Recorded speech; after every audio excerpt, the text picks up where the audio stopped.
अस्सलामुअलैकुम नाज़रीन, मैं हूं सैयद जुल्फ़िकार गिलानी और आप देख रहे हैं गिलानी व्लॉग्स। मैं आमतौर पर अपने नाज़रीन से एक बात कहता होता हूं कि तीन चीज़ें अदब के हवाले से या तहरीरों के हवाले से या हम तक पहुंचने वाली बातों के हवाले से तीन चीज़ें बेहद अहमियत की हामिल होती हैं। इनमें से सबसे पहली बात जो है उसे हम कहते हैं हकीकत। हकीकत बुनियादी तौर पर वो चीज़ है जो हमें अपनी आँखों से नज़र आती है, हम उसकी तस्दीक कर सकते हैं, उसे छू सकते हैं, देख सकते हैं और मतलब उसके वजूद को महसूस कर सकते हैं, वो है हकीकत। दूसरी चीज़ है रिवायत।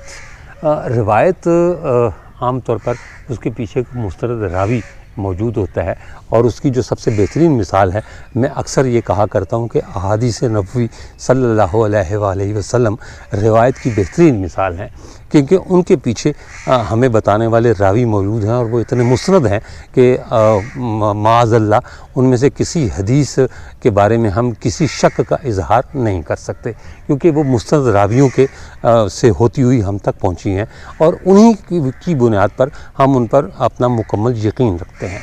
तीसरी चीज़ है हिकायत। हिकायत बुनियादी तौर पर एक मॉरल स्टोरी या कोई इखलाकी कहानी कह लें, वो होती है जो किसी मुसन्निफ़ की, किसी तहरीर लिखने वाले की के ज़हन रसा की पैदावार होती है, लेकिन उसके आखिर में एक पॉजिटिव मैसेज या एक मुस्बत पैगाम दिया जाता है, जिससे ये पता चलता है कि ये कहावत जो है वो क्यों बयान की गई है।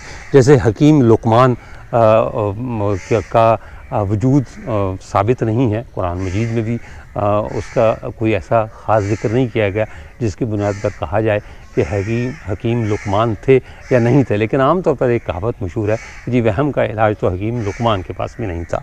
मैं इस वक्त मौजूद हूँ साधु बेला, सक्खर का वो जज़ीरा जो पूरी दुनिया में मुक़द्दस तरीन तीरथ तस्लीम किया जाता है। इस तीर्थ में जो इमारतें बनी हुई हैं, ये मेरे चारों तरफ जो है वो आपको साधु बेला की जो है वो इमारतें नज़र आ रही होंगी। मैं इस वक्त उसके एक बाग में खड़ा हूँ।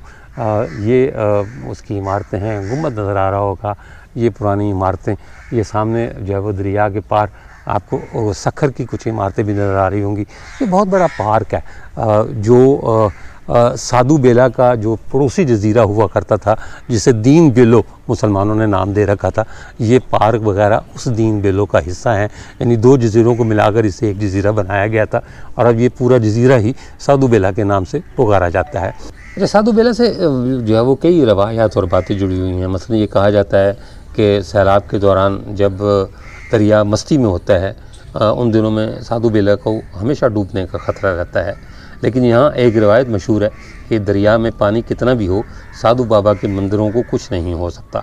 हालांकि सैलाब इस मंदिर को बेहद हिसाब नुकसान पहुँचा चुके हैं। कम से कम 3 से 4 बार ये मंदिर जो है वो दरिया के पानी में डूब चुके हैं। लेकिन मसला ये है कि अगर कोई रिवायत किसी मजहबी मकाम से जुड़ी हो तो फिर वो अक़ीदे का रूप धार लेती है, और यही मामला साधु बेला के मंदिर के साथ भी है। कई मोतक़दीन का मानना है कि सिंध पर अंग्रेज़ों के कब्ज़े के कुछ अरसे बाद दरिया के बीच मौजूद ये जज़ीरा किसी बड़े अंग्रेज़ अफसर को भा गया। उसने यहाँ तामीर शुरू कराई। एक दिन वो तामीराती काम करा कर जाता, अगले दिन दीवारें गिर जाती थीं। अंग्रेज़ को, यानी जो यहाँ काम करवा रहा था, उसे ये भेद बहुत बाद में समझ में आया और उसने काम रोक कर फ़ैसला बदल दिया। ऐसी एक दास्तान और रवायती किस्सा पल्ला मछली से भी जुड़ा हुआ है कि वो जब समंदर से दरियाए सिंध के ज़रिए साधु बेला पहुंचती है तो उसका मुंह लाल हो जाता है। वो यहाँ तक साधु बेले के दर्शन करने आती है, फिर वो अफज़ाइशी नस्ल के अमल से गुजरकर वापस समुद्र में चली जाती है। अच्छा, पल्ला मछली के बारे में अगर मेरे नाज़रीन को नहीं पता तो मैं उन्हें ये बता दूँ कि ये मछली बुनियादी तौर पर समुद्री मछली है, लेकिन इसे मीठे पानी की आशिक मछली भी कहा जाता है। ये पल्ला सिर्फ सिंध में ही नहीं बल्कि भारत, श्रीलंका और बांग्लादेश में भी पाई जाती है। बांग्लादेश में ये मुक़द्दस मछली समझी जाती है और 2 पल्ले अगर साथ में किसी को तोहफे के तौर पर दिए जाएं तो वो इसे बहुत बड़ा तोहफ़ा समझते हैं। इस मछली की ख़ास बात यह है कि ये दरिया के उल्टे बहाव में तैरती है और ये शायद दुनिया की वाहिद मछली है जो पानी के बहाव के साथ नहीं बल्कि उसके मुखालिफ समत को तैरती है। दरिया सिंध में मुल्तान तक भी जाया करती थी उस ज़माने में जब बैराज नहीं बने थे, लेकिन फिर सक्खर बैराज बन गया, कोटरी बैराज बन गया, तो उससे इसकी नस्ल कुशी हो चुकी है और अब ये पल्ला मछली ना होने के बराबर है। अच्छा, इसी तरह साधु बेले में मेले के मौके पर लोग मोर के परों को दरिया के पानी में भिगोकर एक दूसरे पर इस यकीन से मारते हैं कि इससे दुनिया की बलाएं टल जाती हैं। पहले इस जजीरे पर 100 के लगभग मोर हुआ करते थे, जिन्हें यहाँ आने वाले यात्री दाना दुनका भी डालते थे, लेकिन बाद में देखभाल ना होने की वजह से वो मर गए और अब चंद एक ही मोर रह गए। हिंदू मल में जल पूजा को बहुत अहमियत हासिल है और जिन 7 दरियाओं को पवित्र या मुक़द्दस माना जाता है उनमें से एक दरिया सिंध भी है, जबकि बाकी दरियाओं में गंगा, जमुना, अपना गोदावरी या गोदावरी, सरस्वती, नर्मदा और कावेरी शामिल हैं। इसीलिए इस तीर्थ पर आने वाले हिंदू ज़ायरीन दरिया सिंध या सिंधु के पानी में स्नान भी करते हैं। यहाँ लंगर खाना, लाइब्रेरी, आश्रम, स्नान की जगहें, सरसब्ज लान इसके अलावा हैं। लाइब्रेरी में हिंदू मत से मुतालिक किताबों का एक बड़ा ज़ख़ीरा मिलता है। दालानों में बने कई कमरे मुख्तलिफ़ मौक़े पर मेहमानों की रिहाइश के लिए काम आते हैं, जबकि जगह जगह यादगारी कत्ते भी देखे जा सकते हैं। जैसे ही आप यहाँ कदम रखते हैं तो संगे मरमर की शानदार इमारत आपके सामने होती है। इसके खूबसूरत झरोके देखकर यूँ महसूस होता है कि जैसे राजस्थान का कोई अजीमुशान महल अचानक आपके सामने आ गया हो। संगमरमर से बने नक्शो निगार, उन पर कंदा मूर्तियाँ, दिलकश महराबें, पुराने तर्ज के झरोके, ठंडे बरामदे, रंग बरंगे नक्शो निगार, बजती हुई घंटियाँ, लाल झंडे, जानवरों की कंदा तस्वीर, सेहन के वस्त में धाड़ता हुआ संगमरमर का शेर, पीले रंग की पुरानी लाइब्रेरी की इमारत, बरामदों और दरवाज़ों पर किया गया नफीस काम देखने से ताल्लुक़ रखता है। साथ ही यहाँ से जजीरे पर जब खड़े होते हैं आप तो लैनसडाउन ब्रिज और उसके साथ बना हुआ यू ब्रिज नज़र आता है, दरिया सिंध का नज़ारा किया जाता है। मतलब ये आप इस जैसा मुनफरद तीर्थ शायद ही कोई और हो जिस तरह के साथ बेला है। ये जो रिवायतें मैंने आपको बताई हैं, जो किस्से कहानियाँ मैंने बताई हैं, इनमें से कुछ दुरुस्त हैं, कुछ गलत हैं, कुछ सिर्फ हमने जो है वो इस तीर्थ का मकाम बढ़ाने के लिए इसे मुंसलिक कर दी हैं, मंसूब कर दी हैं, लेकिन ये सारी की सारी दुरुस्त नहीं है। ये मंदिर जो आप चारों तरफ से देख रहे हैं, ये 7 बेला के बानी बाबा बनखंडी दास से मंसूब है। ये उनका तख्त है और ये तस्वीरें लगी हुई हैं भगवानों की, जो हिंदू मत के भगवान हैं, ये उनकी तस्वीर हैं। और ये बाबा बनखंडी दास की मूर्ति जो है वो बना कर रखी हुई है। अगरबत्तियाँ जल रही हैं और उन्होंने पूरे एहतमाम के साथ जो है वो इसे बनाया हुआ है। ये वो हस्ती है जिन्होंने साधु बेला की बुनियाद रखी और उसके बाद फिर ये कई 100 साल से हिंदुओं की सबसे बड़ी इबादतगाह और मुक़द्दस तीर्थ के नाम पर पहचाना जाता है। सिर्फ सिंध की पहचान नहीं, सखर की पहचान नहीं, बल्कि ये पूरी दुनिया की पहचान है। और जहाँ जहाँ दुनिया में हिंदू आबाद हैं वो यहाँ आते हैं, पूजा और प्रार्थना करते हैं और अपने दिल की मन्नतें मुरादें मांगते हैं और बकौल उनके वो पूरी भी होती हैं। मेरे साथ हैं अशोक कुमार साहब, 7 बेला के पुजारी हैं, पूजा करवाते हैं माशाल्लाह, और 7 बेला की तारीख़ के बारे में भी बहुत कुछ जानते हैं। हमने इनसे दरख्वास्त की है कि हमें 7 बेला की तारीख़ के बारे में कुछ बताएं, कब आबाद हुआ, किसने आबाद किया, कितने मंदिर हैं, क्या इसकी जो है वो तफसीलात हैं। साधु बेला के संस्थापक जो हैं वो योगीराज बाबा बनखंडी महाराज जी हैं और उन्होंने 1823 में संस्थान का बुनियाद रखा था। कोई लगभग 200 साल हो रहे हैं संस्थान को बुनियाद रखे। तो योगीराज बाबा बनखंडी महाराज, वैसे उनका पहला जो जन्म था वो नेपाल में था, वहाँ पर उनका स्थान है मोरंग झाड़ी के नाम से प्रसिद्ध है। उसके बाद दूसरा जन्म हुआ था कुरुक्षेत्र भारत में। तो वहाँ से रिटर्न करते हुए मेनाक पर्वत का उन्होंने सुना था कि एक मेनाक पर्वत है, काफ़ी ऋषियों से मुनियों से उनकी जो है महानता सुनी थी। तो इसलिए वो काफ़ी तीर्थों से रिटर्न करते हुए यहाँ पर जो है पहले हैदराबाद आए थे। सिंध ठठा जो है, ठठे में बाबा श्रीचंद्र साहब का मंदिर है, वहाँ पर उन्होंने दर्शन किए थे। उसके बाद कराची गए थे, कराची से फिर जो है यहाँ पर रोड़ी आए थे, रोड़ी से फिर बाय बोट इस स्थान के बीच में जो मेनाक पर्वत है वहाँ पर आकर उन्होंने जो है धूणा जागृत किया था। तो धूणा जागृत करते ही उन्होंने पहले बाबा श्रीचंद्र साहब की आराधना करी थी, उन्होंने साक्षात दर्शन दिए थे। और उन्होंने कहा था कि यह स्थान जो है देश देशांतर प्रसिद्ध होगा। और उन्होंने कहा था कि आप अन्न की देवी अन्नपूर्णा माता की उपासना करो। तो बाबा बनखंडी महाराज जी ने बाद में देवी अन्नपूर्णा की उपासना करी थी और उन्होंने साक्षात प्रकट होकर दर्शन दिया था और वरदान दिया था कि यहाँ पर अन्न और धन की कमी नहीं होगी। इस स्थान में बाबा बनखंडी महाराज जी ने भगवती अन्नपूर्णा देवी माता, बाबा श्री चंद्र साहब, श्री गणेश, हनुमान, शंकर भोलेनाथ का शिवलिंग, नारायण मंदिर और कैलाशवर मंदिर और यहाँ पर साधुओं की समाधियाँ भी हैं। ये अलग अलग जो है यहाँ पर मंदिर स्थापित करके इसके चौगिर्द 20 घाटों का निर्माण किया और ये तीर्थ के रूप में प्रकट किया। तो लगभग ये 200 साल से ये स्थान जो है बस रहा है।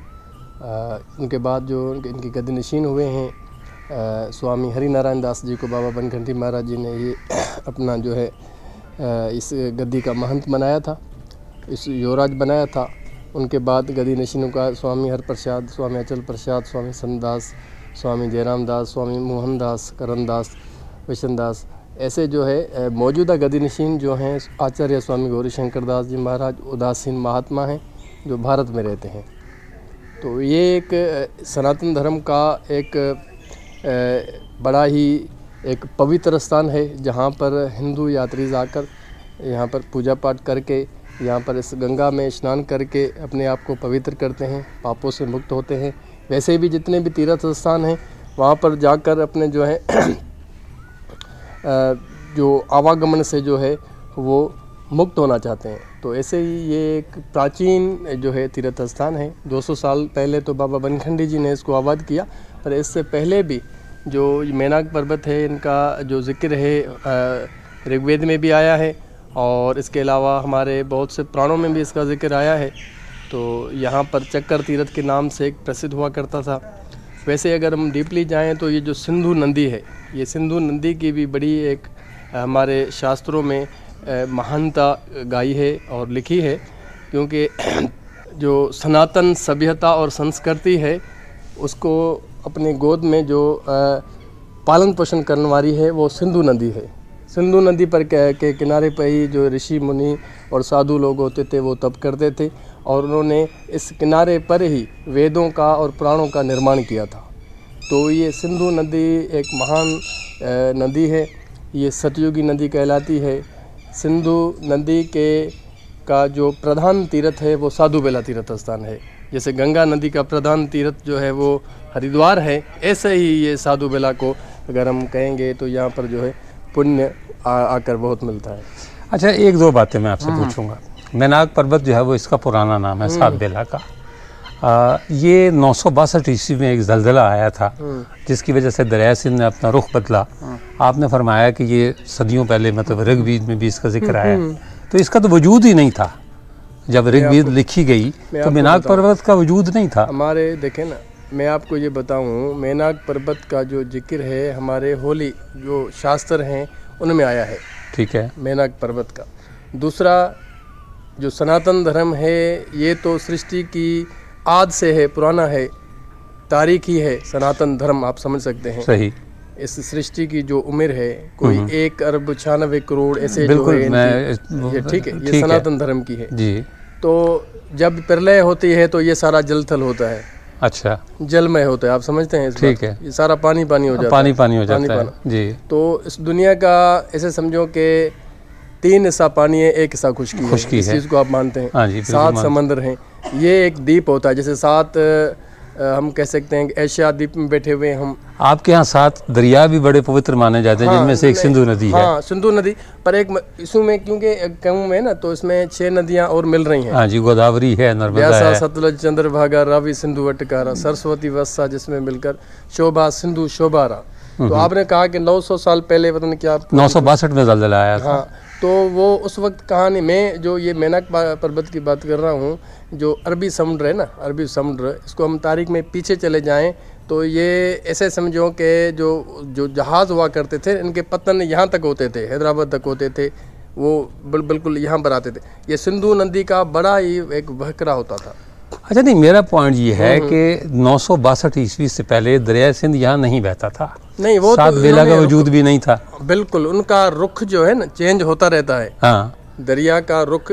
पर मैं जो मेनाक पर्वत की बात कर रहा हूँ, ये मेनाक पर्वत वो पर्वत है जो इंद्र ने जब इनके जो पर्वतों के जो पंख हुआ करते थे ना, पंख, तो वैसे ही ये मेनाक जाके समुद्र की गर्भ में जाके माना छुपा था। अच्छा। आप तो 900 साल की बात कर रहे हैं, ये तो मैं लाखों साल पहले की बात कर रहा हूँ। जो मेनाक पर्वत है, जो हमारी होली इसमें वेदों में जो इसका जिक्र है, क्योंकि इसका नाम मेनाक पर्वत था पहले, ये पुराना नाम। मेनाक पर्वत इस टकरी का, हाँ जी, साधु बेला का हाँ, नहीं, साधु बेला का नहीं, ये टकरी का नाम पहाड़ी था। का नाम मेनाक पर्वत है। ठीक है। और ये जल के बीच में है, दरिया सही। के बीच में। बिल्कुल दुरुस्त है। हम देखेंगे अभी मौजूद। अच्छा, ठीक है। ठीक है। अगर पुरानी हिस्ट्री में हम जाएंगे तो सिंधु दरिया का अगर वक्रा अलग था, वो अरोड़ के पास यहाँ था। पर पानी था, फिर भी उस टाइम भी पानी था। अच्छा। थोड़ा थोड़ा पानी हुआ करता था। ये पानी है। से घिरी हुई होती थी मेनाक। ठीक है।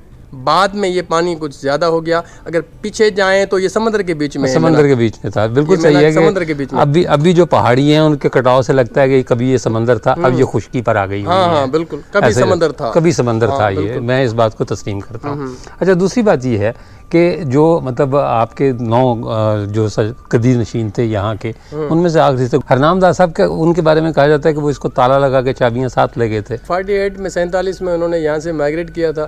चाबी साथ नहीं लेके गए थे, यहीं पर ही कोई ट्रस्ट करके गए थे। यहाँ से जब पार्टीशन हुआ था तो पार्टीशन में वहाँ से बाबा हरनाम दास जो है वहाँ पर चले गए थे। उसके बाद वो वहीं पर ही रहे। और स्वामी गणेश दास को जो है 49 में उन्होंने ये दुनिया छोड़ी थी, वो गद्दी का युवराज बनाया था, वो भी वहीं पर रहे थे। उसके बाद यहाँ पर जो है ये स्वामी आचार्य गौरीशंकर दास जी महाराज, वो यहाँ पर फर्स्ट टाइम आए हैं यहाँ। अच्छा, हिंदुस्तान में भी जो है वो सात बेला के नाम के 3 तीर्थ मेरे ख्याल हैं आपके। नहीं, वहाँ पर तो काफ़ी ब्रांचें हैं। मेन तीर्थ स्थान ये है, यही है सनातन धर्म का ठीक है। तीर्थ साधु बेला के नाम से। जब बाबा जी यहाँ पर गए थे तो बाबा बनखंडी महाराज जी ने अलग अलग स्थानों पे जो है ना रिटर्न किया था ना, ऐसे ही बम्बई में रिटर्न किया था समुद्र के किनारे, तो वहाँ पर भी साधु बेला के नाम से जो है मंदिर स्थापन है, तीर्थ स्थापन है। ऐसे ही पटियाला में है, हरिद्वार में इसका जो है साधु बेला के नाम से है, वाराणसी में है और वृंदावन में है। अभी तो रायपुर में भी है, अहमदाबाद में भी है, देहरादून भी है। अच्छा, मतलब तो वहाँ के महंत ज़्यादा हो जो है गए अलग अलग मंदिर ऐसे जो है अलग अलग महंत है। अच्छा, यहाँ एक बात ये आती है कि जैसे आपने कहा उदासी फ़िरका जो है बुनियादी तौर पर सिख मज़हब से ताल्लुक़ रखता है। सिख से थे, सिख तो अभी बना ना।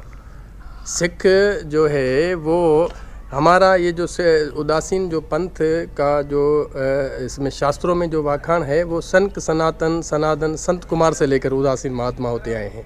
पहले सृष्टि के लाखों साल पहले जो ब्रह्मा के पुत्र हैं संत सनातन सनातन संत कुमार, वो जो है उदासीन थे। उनके बाद लड़ी चलती आई।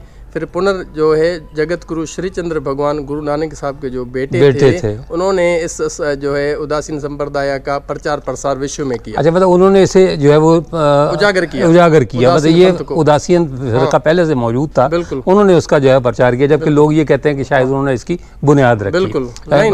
अच्छा, ये पहले से जो है वो चला, ये सनातन धर्म के हैं, सनातन धर्म के। अच्छा, इसमें क्या हकीकत है कि बाबा गुरु नानक भी यहाँ आए हैं? यहाँ पर जो है ना हमारे जो शास्त्र हैं, गुरसाखी है मेन पवित्र, जिसमें जीवन चरित्र है बाबा बनखंडी महाराज जी का पूरा लिखा हुआ है, उसमें इसका कोई जिक्र नहीं है। अच्छा, ठीक है। 200 साल की इसमें ना, क्योंकि गुरु नानक साहब थे लगभग कोई 550 साल हो गए हैं। 1539 के लगभग उनका इंतकाल हुआ। तो बाबा बनखंडी जी को 200 साल हुए हैं जी। तो ऐसा हमारे गुरसाखी में जिक्र नहीं मिलता। अच्छा, ऐसा जिक्र नहीं मिलता। अच्छा, इनका नाम कुछ और था जब ये पैदा हुए हैं? जन्म का नाम भालचंद्र शर्मा था। भालचंद्र शर्मा था। जब वो उनको दीक्षा दी गई थी तो उन्होंने बनखंडी महाराज जी ने रखा था, उनके गुरु ने, मेलाराम ने। इसका मतलब क्या है? बनखंडी का अर्थ यही है, बन कहते हैं जंगल को, खंड मीन खंडन करने वाला। अच्छा, मीन काम जंगल को आबाद करने वाला, खंड करने वाला। इसको देखें ना आप, स्पिरिचुअली देखें। हम इस काम क्रोध लोभ मोह अहंकार रूपी बन का खंडन करने वाला, ठीक, हम इसको लेते हैं स्पिरिचुअली जो इसका अर्थ है। मेन जो हमें क्रोध है, जो गुस्सा है, जो लालच है, जो ख्वाहिश है, जो मोह है, जो घमंड है, इसका खंडन करने वाला। बिल्कुल सही है, बिल्कुल दुरुस्त बात है ये। अच्छा, यहाँ जो अपना सात बेला, पहले ये 2 जजीरे थे अलग अलग, एक दीन जो बेलो था, दीन बेलो, एक सात बेलो था। फिर इनको जो है वो हरनाम दास साहब ने एक साथ जोड़ दिया। उसके बारे में कोई मालूमात है आपके पास? 2 पहाड़ियाँ हैं यहाँ पर, एक छोटी पहाड़ी कहलाती थी, एक बड़ी पहाड़ी कहलाती थी। छोटी पहाड़ी पर स्वामी दीन दयाल दास उदासीन महात्मा रहते थे। अच्छा, दीन दयाल दास उदासीन ठीक महात्मा। ठीक। तो वो बाबा बनखंडी महाराज जी से पहले यहाँ पर तपस्या करते थे। अच्छा ये बाबा जी से पहले। अच्छा, वो कब से? वो लगभग कोई 1823 में बाबा जी आए हैं। 30-35 साल पीछे हम जाएं। ठीक सन है। लिखा हुआ है उसमें, अब मैं तो विक्रम संवत मेरे को याद है 1857 में कोई वो था हमारे जो हिंदू कैलेंडर से। ठीक है, ऐसे ठीक है। वो यहाँ पर तपस्या करते थे दीन दयाल दास। उनके बाद उनके शिष्य थे, चूल्हे थे, रूखड़ दास थे। तो जब दीन दयाल दास ने दुनिया छोड़ी तो जो रूखड़ दास थे उन्होंने अपने मुर्शिद की जो समाधि थी वो वहाँ पर अपनी बना दी, उस छोटी पहाड़ी पर। छोटी पहाड़ी, छोटी पहाड़ी का नाम उन्होंने रख दिया दीन बेला। दीन बेला। और बड़ी पहाड़ी का नाम रख दिया इसका सात रूखड़ बेला। रूखड़ बेला। रूखड़ बेला। अच्छा, फिर ये सात ये बेला तो बाबा बनखंडी जी आए, फिर उन्होंने इन दोनों को पहाड़ियों को जो है बीच में पानी आ जाता था, वो फिर उस मिला छोटे दिया। साधु बेला जो पहाड़ी जाते थे वो कश्ती के जरिए जाते थे। अच्छा अच्छा, फिर उन्होंने जो है वो जब पानी जो है सूख जाता था तो वहाँ पर जो है छोटे साधु बेला में वैसे जब पानी चढ़ा होता था तो ये माना कश्ती के जरिए जाते अच्छा, छोटा साधु बेला वही जहाँ जंगल उगा हुआ है, थे। हाँ वो समाधियों वाला। समाधियों वाला जो जहाँ वो, अच्छा वो जो छोटे छोटे स्तूपा बने हुए हैं वो स्तूपा समाधियाँ जो छोटे समाधियाँ बनी हुई हैं। दीन दयाल दास और रूखड़ दास की 2 समाधियाँ हैं। उनके बाद कुछ और साधु थे उदासीन, वो रहे थे वो उनकी ये साधुओं की वो वही है जो दीन बेलो जिसको कहा जाता था। ठीक है, दीन दयाल दास उदासीन महात्मा हुए हैं। उनके नाम से उनके शिष्य ने उसका नाम रखा था माना दीन बेलो। ठीक है, इसका नाम रखा था रूखड़ बेलो। तो दीन का नाम अर्थ भी यही होता है, ऐसे समझो गरीबों का माना हमदर्द इसको हम कहें। ठीक। अच्छा, यहाँ के साथ बेला के साथ कुछ कहानियाँ जुड़ी हुई हैं। जैसे वो कहते हैं जी पल्ला मछली जो है वो इसके दीदार को आती है, इसी को बात और उसके बाद लाल भी नहीं लिखा हुआ पल्ला मछली आप नहीं, आप तो माशाल्लाह यहाँ रहते हैं ना, आप क्या कहते हैं इन कहानियों के बारे में? यहाँ पर वरण देव में कहता हूँ। बाबा बनखंडी महाराज जी जब यहाँ पर योग सिद्धि में इसमें बैठे हुए थे अपनी सभा मंडल पे, तो वरण जो है देव जी एक मर्तबा पलों पे जा रहे थे। वो जो यहाँ पर बाबा बनखंडी महाराज जी के साथ आए थे, उनके साथ ज्ञान गोष्ठी की थी। वो बात दर्ज में है कि वरण देव जी महाराज बाबा बनखंडी जी के साथ अच्छा ज्ञान गोष्ठी कर गए। सैलाब में ये डूबता है? हाँ, अभी 2010 में यहाँ पानी आ गया था, 2015 में, 2022 में। अच्छा, ये हमारे सामने पानी आ गया है। मेन मंदिर में 2-2.5 फुट पानी होता है। अच्छा, हालांकि जो कहानियां हैं, मैं फिर कहूँगा जो कहानियां हैं उसके मुताबिक ये कहा जाता है कि सात बेला डूबता नहीं। एक्चुअली क्या है कि हमारी जो आध्यात्मिक स्पिरिचुअली जो इसका अर्थ निकलता है, रूहानी, वो ये निकलता है कि सिंधु बाबा बनखंडी महाराज जी के दर्शन करने आती है, चरण छूती है, चरण छू के फिर वापस चले जाती है। अच्छा, हम इसका अर्थ ये निकाल। ठीक है, ये चीज़ है। अच्छा, यहाँ मोर होते थे बहुत सारे। हाँ, अब तो मेरे कोई 4-5 बजे नजर आए हैं। नहीं, मोर तो पहले होते थे ना, पार्टीशन से पहले कोई 200-300 मोर होते थे। जी जी। बाद में ये जो है यहाँ पर एक जोड़ी मोर की मंगवाई गई, वो यहीं पर जो है बढ़ते गए। अभी कोई 30 के करीब मोर हैं अभी। अच्छा, मतलब मुझे तो खैर 2-3 नजर आए, लेकिन वो ज़ाहिर है जंगल में होंगे वो, यकीनी तौर पर। अच्छा, अब ये एक ही मेला होता है जो हाड़ में होता है? बाबा बनखंडी जी का जो डेथ एनिवर्सरी है, बरसी है, वो जून मंथ में मनाते हैं। बड़ा मेला ये कहलाता है। उसके बाद महाशिवरात्रि का मेला होता है यहाँ पर। छोटे छोटे इवेंट्स बहुत होते हैं और भी। और ये अब इसका इंतजाम किसके पास है? गवर्नमेंट ऑफ पाकिस्तान की तरफ से। तो वो जो हिंदू पंचायत कमेटी थी वो खत्म हो गई अब? Evacuee trust property board government of Pakistan ने जो है PHMMC पाकिस्तान हिंदू मंदिर मैनेजमेंट कमेटी बनाई है। ठीक है, तो वो उसको जो है पूरा देखती है। चलो सर, बड़ी मेहरबानी, मैंने आपको धूप में खड़ा किया, बड़ी माजरत इसके लिए, लेकिन मेरी मजबूरी ये है कि ये कैमरा जो है वो ये धूप को जो है वो कैप्चर करता है। साधु बेला के मंदिरों में मुझे जो एक मुनफरद बात नज़र आई वो यही नज़र आई कि जो हमारे वीरान मकबरे हैं या महल हैं उनमें ताक तो हैं दिए रखने के लिए, लेकिन दिए नहीं जलते।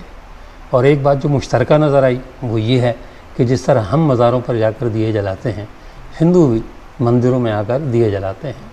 बाद लोग ये कहते हैं कि मुसलमानों ने ये रस्म हिंदुओं से मुस्तार ली है, क्योंकि हिंदू मत बहरहाल इस्लाम से पुराना मज़हब है, और हिंदुस्तान में हिंदू अपने मंदिरों में मन्नतों मुरादों के लिए और रोशनी के लिए दिए जलाया करते थे, और हमने ये रस्म उन्हीं से मुस्तार ली है।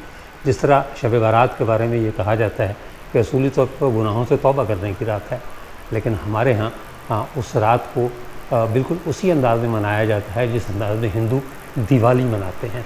उसी तरह का चरागां होता है, पटाखे फोड़े जाते हैं, वहाँ प्याज बम फटते हैं। और यहाँ पाकिस्तान में भी मुख्तलिफ़ किस्म के बारूद बनाया जाता है, बारूदी मवाद बनाया जाता है, पटाखे बनाए जाते हैं। और फिर सारी रात बजाय अपनी मग़फ़िरत की दुआ मांगने के हम ये तमाशा गली गली, सड़क सड़क और हर मोहल्ले में देखते हैं। तो इसमें कोई शक नहीं कि जो हिंदुस्तान में रहने वाले मुसलमान बतौर ख़ास और दुनिया भर में रहने वाले मुसलमान बिलअमूम हिंदू मत से मुतासर हैं। उनकी बहुत सी रसूमात हिंदू मत से ली गई हैं, शादी ब्याह से लेकर मर्ग तक और मन्नत मुरादें मांगने तक की बहुत सी रसूमात इस्लाम में हिंदुओं से आईं और चल रही हैं। यहाँ के जो पुजारी हैं उन्होंने बहुत सी रिवायतों की तस्दीक नहीं की और उन्होंने अपने मुंह से ये कह दिया कि जी इनमें से बहुत सी घड़ी हुई कहानियाँ हैं।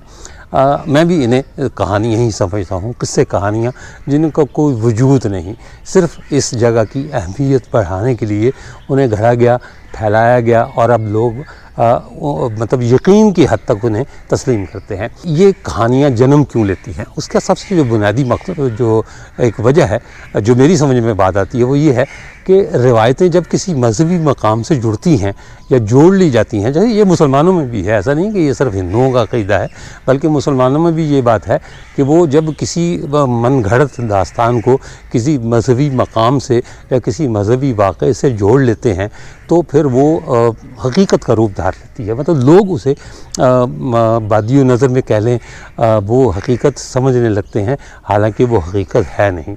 यही सूरत हाल साधु बेला के साथ है कि साधु बेला डूबा भी, यहाँ बर्बादी भी हुई, यहाँ की इमारतें जो है वो खस्ता हाल भी हुई, सब कुछ हुआ, लेकिन चूँकि रिवायतें इससे मंसूब कर दी गई साधु बेला के साथ, लिहाजा वो रिवायतें तो लोगों को याद हैं लेकिन हकीकतें लोग भूल गए। सैलाब आए, ये डूबा भी, बहुत दफ़ा डूबा।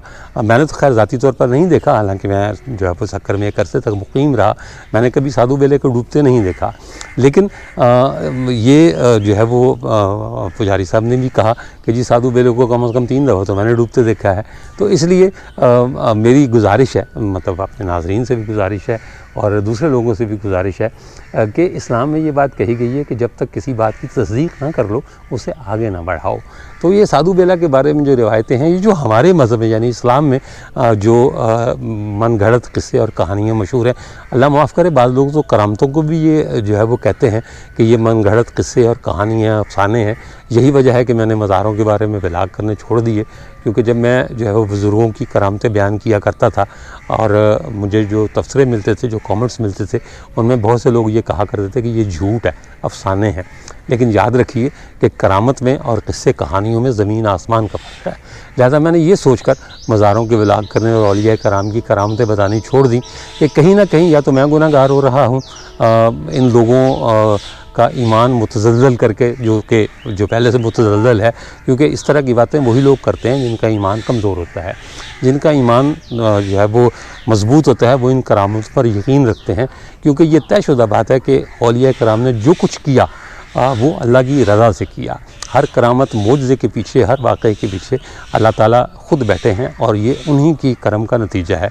कोई वली अपनी मर्ज़ी से जो है, वली क्या इंसान को देख के वो अपनी उंगली भी नहीं हिला सकता, इसमें भी अल्लाह ताला की मर्ज़ी का दखल है।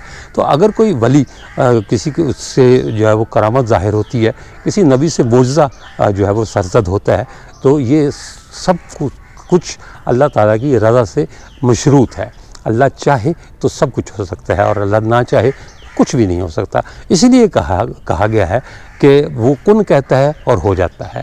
तो ये सात बेला की बात जो है वो कुन तक पहुंच गई। तो ये जो है वो किस्से कहानियाँ इस जगह की अहमियत को बढ़ाने के लिए बनाई गई हैं और ये जो अफसाने जो तराशे गए हैं वो इसलिए तराशे गए हैं कि लोग ज़्यादा से ज़्यादा इस जगह से मुतासिर हो सकें, हालांकि इनमें कोई हकीकत नहीं। इसके साथ ही इजाज़त दीजिए, इंशाअल्लाह ताला अगले व्लॉग में दोबारा मुलाकात होगी। तब तक के लिए अल्लाह हाफ़िज़।